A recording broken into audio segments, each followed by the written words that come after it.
이제 우리도 조금 있으면 중학생이 되네. 근데 난 벌써부터 걱정이야. 공부가 더 어려워질 거 아니야.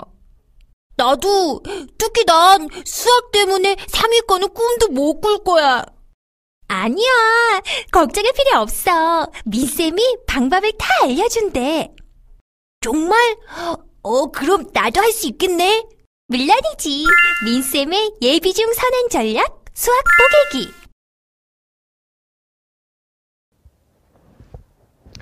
안녕하세요. 민정범입니다. 우리 예비중 제자들 만나서 반갑습니다. 다들 그런 생각하죠? 나 중학교 가면 놀기도 잘 놀고 공부도 잘하는 그런 멋진 사람 될 테야. 그런데 문제는 노는 건 다들 잘하는데 이 공부가 만만치가 않잖아요. 근데 방법이 있어요. 중학교 가서 공부 잘할 수 있는 비법이 있고요. 지금부터 선생님이 그 비법을 우리 제자에게 소개해 드리도록 하겠습니다. 실은 선생님이요, 초등학교 졸업할 때 그 반에서 주는 우등상을 못 탔어요. 이 우등상이라는 게 뭐냐면 공부 잘하는 친구들 7명에게 주는 상이었는데 선생님이 반에서 7등 안에 못 들었거든. 대신 선생님이요, 중학교 1학년 첫 번째 시험에서 전교 1등을 했습니다. 지금부터 드리는 말씀은 실화고요. 결코 선생님이 나 잘났잖니 얘들아 이걸 하고 싶어서 하는 게 아니라 그만큼 중학교에서 공부 잘할 수 있는 비법은 있다라는 거고, 그 비법을 우리 제자에게 꼭 좀 전달해주고 싶은 마음에서 소개하는 거라는 거 알아두시고, 그렇다면 중학교에서 어떻게 하면 공부를 잘할 수 있을까? 그 비법 지금부터 하나씩 살펴보도록 하겠습니다. 초등학교 때 이것만은 완벽하게 마무리하세요. 꿈을 이루는 수학 첫 번째 방법, 기초 계산력 완성하기.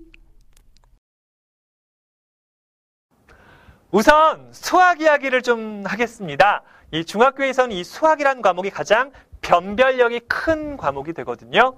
즉 잘하는 친구, 못하는 친구의 점수가 크게 벌어져요. 그래서 중학교에서 공부를 잘하고 싶다면 이 수학을 잘해야만 하죠. 근데 이게 말이 쉽지 중학교 수학 조금은 어렵거든요. 뿐만 아니라 다양한 또 다른 과목도 공부해야 되고 아마 우리 제자들 많이들 바쁘게 될 거예요.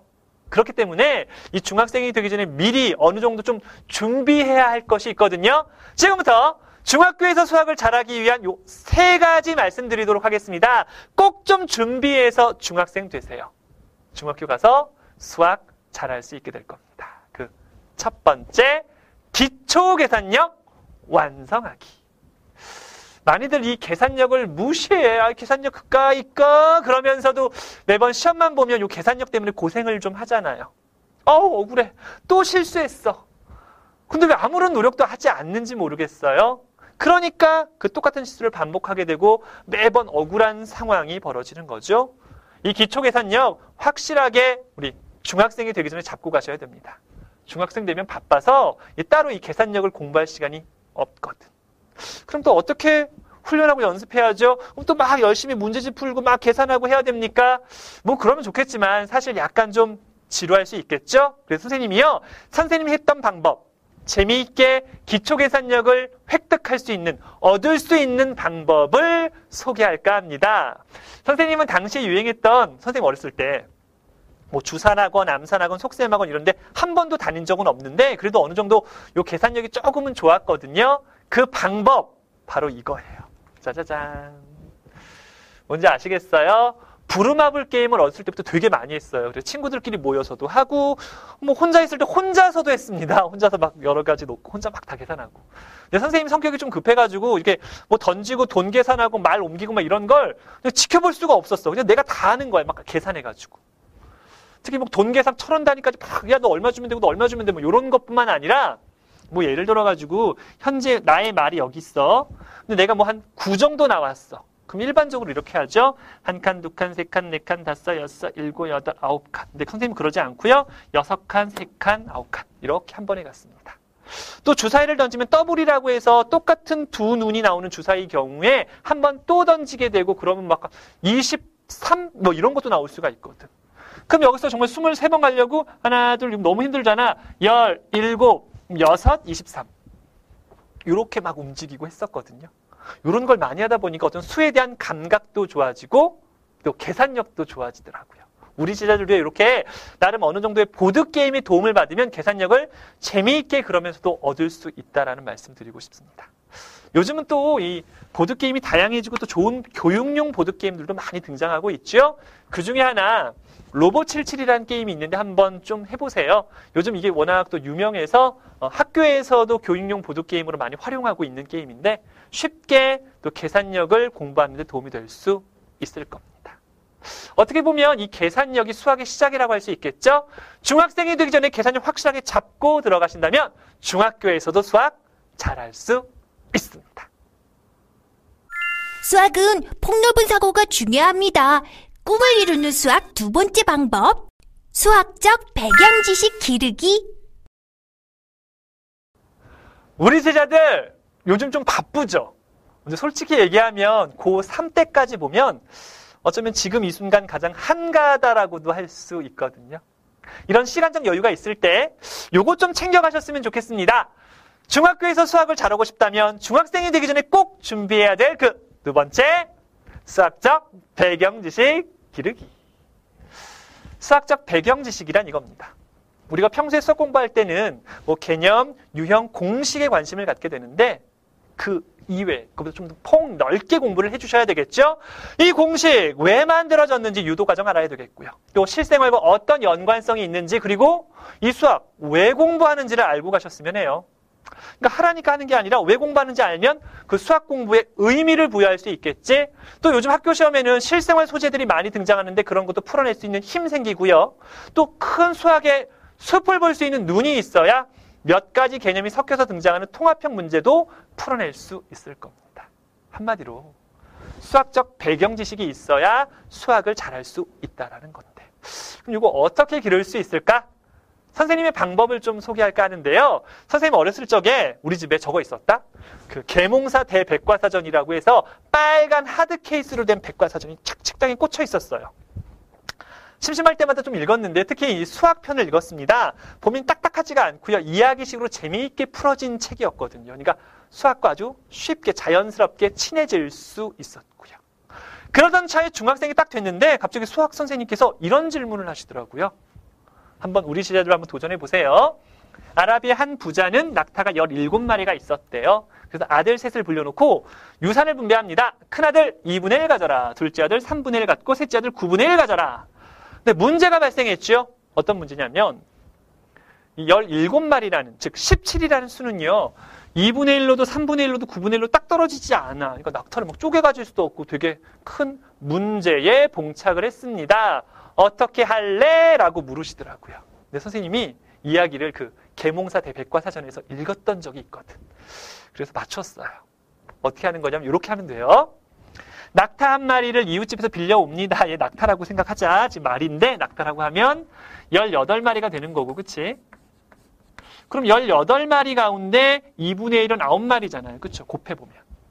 18에다가 3분의 1을 곱하면 6마리가 나오고 18 곱하기 9분의 1은 2죠? 2마리가 나오고 이렇게 해서 낙타를 나누어 가지면 됩니다. 더 재밌는 건 더하니까 15, 17마리가 되네.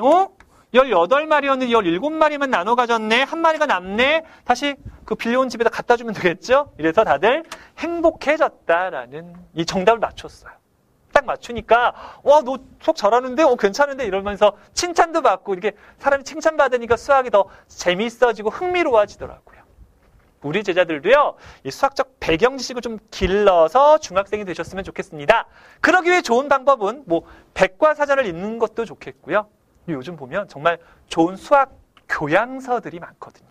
꼭 한번 서점에 가셔서 흥미로운 수학 교양서를 찾고 한번 읽어보세요. 특히 우리 교육과정, 즉 학교에서 배우는 내용과 연계성이 많은 그런 책들을 읽는다면 훨씬 더 수학 공부에 도움이 되실 수 있겠습니다.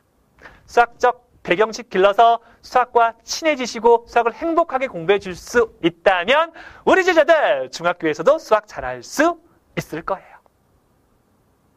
중학교 수학과 친해지세요. 꿈을 이루는 수학 세 번째 방법. 중학교 수학에 적응하기. 선생님이요. 우리 MBS 오기 전에 9년간 중학교에서 근무를 했었습니다. 그러면서 많은 부모님과 상담도 하고요. 근데 선생님이 수학을 가르치잖아요. 그러니까 많은 부모님께서 이런 말씀을 가장 많이 하시더라고. 우리 아이가 초등학교 때는 수학을 좀 했는데 중학교 가서 수학 때문에 좀 힘들어합니다. 근데 그럴 수 있어요. 왜냐하면 중학교 수학은 초등학교 수학이랑 다르거든. 그 차이점을 알고 가셔야 돼요. 중학교에서 수학을 잘하기 위해서 중학생이 되기 전에 미리 준비해야 할 그 마지막 중학교 수학에 적응하기 꼭 필요합니다. 6학년 2학기가 되면은요, 원뿔이라는 걸 공부합니다. 그런데 재밌는 건 중학교 1학년 2학기 때도 이 원뿔이 또 나와. 왜 원뿔을 2번이나 배우지? 다른 관점에서 공부한다는 거죠. 초등학교 때는요, 원뿔을 주고 여기서 관찰하는 거야. 이거 뾰족하네. 요렇게 생겼네. 밑면은 원이네. 이런 식 여러 가지 사실들을 끌어내죠. 귀납적 학습이라고 해요. 대신에 중학교 1학년 때는요, 원뿔이란 하나의 회전축에 직각삼각형이 붙어있고 360도 즉 1회전 시켰을 때 생기는 입체 도형이고 얘는 옆면을 형성하는 모선, 어머니의 선이라고 한다. 뭐 이렇게 등등. 한마디로 약속을 하고 논리를 펴나갑니다. 연역적 학습이라고 하죠. 달라요. 초등학교 때는 계산, 또 조작 중심이었다면 중학교 되면 계산은 많이 줄고 대신 문자가 등장하면서 방정식 함수 좀 더 추상적이 되거든요. 달라요. 이 차이점을 미리미리 알고 준비하셔야 되겠습니다. 그럼 어떻게 할 수 있을까? 바로 이렇게 한번 해보세요. 선생님이 초등학교 6학년 때 했던 방법인데 선생님이 학교 대표로 그 경시대회 준비를 한 적이 있습니다. 뭐 그렇게 너무 잘한 건 아니고요. 그래도 뭐 방과 후에 남아서 친구들끼리 모여서 공부하는 또 나름의 재미가 있었거든요. 근데 이 경시대회 문제집을 보니까 대부분이 중학교 문제들이 그렇게 많더라고. 그러니까 어쩔 수 없이 중학교 책 이렇게 보면서 막 혼자 한번 공부도 해보고. 물론 경시대회에서 좋은 결과 나오지는 않았어요. 그런데 재밌는 건 중학생이 되니까 내가 옛날에 공부했던 이거네? 이거 혹시 이 다음에 이런 것과 연결되는 거 아니야? 뭔가 보이더라고. 그러니까 훨씬 더 중학교에서 공부하기가 수월했고 또 잘할 수도 있었어요. 이겁니다. 우리 제자들 중학교에서 수학 잘하고 싶죠. 그럼 미리미리 6개월 정도의 제대로 된 선행은 꼭 해주셨으면 좋겠어요. 그러기 위해서 얘는 선생님이 콕 집어서 요 강의를 들으셨으면 좋겠습니다라고 말씀드릴게요. 바로 이겁니다. 우리 엠베스트에 준비되어 있죠. 예비 중학생을 위한 중1 수학 따라잡기라는 강의가 있어요. 예비 중1 강좌인데요. 이 강의를 한번 꼭 들어주세요. 재밌어요. 그러면서도 기본 개념부터 차근차근 우리 제자들에게 정리해 드릴 수 있고요. 중학교 수학이 이런 거구나. 제대로 훈련받고 적응하실 수 있는 기회로 삼으실 수 있을 겁니다. 남들보다 미리미리 중학교 수학에 적응할 수 있다면 중학교에서 수학 잘할 수 있을 거예요. 잊지 마세요. 중학교 수학을 제대로 준비하는 방법 첫 번째, 기초계산력 완성하기. 두 번째, 수학적 배경 지식 기르기. 세 번째, 중학교 수학에 적응하기.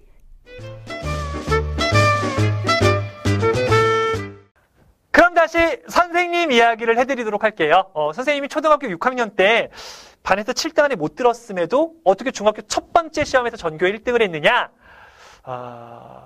사실은 이래요. 뭐냐면 부모님께서 문제집 한 권을 짠 하고 사오셨는데 반배치고사용 대비 문제집이었거든요.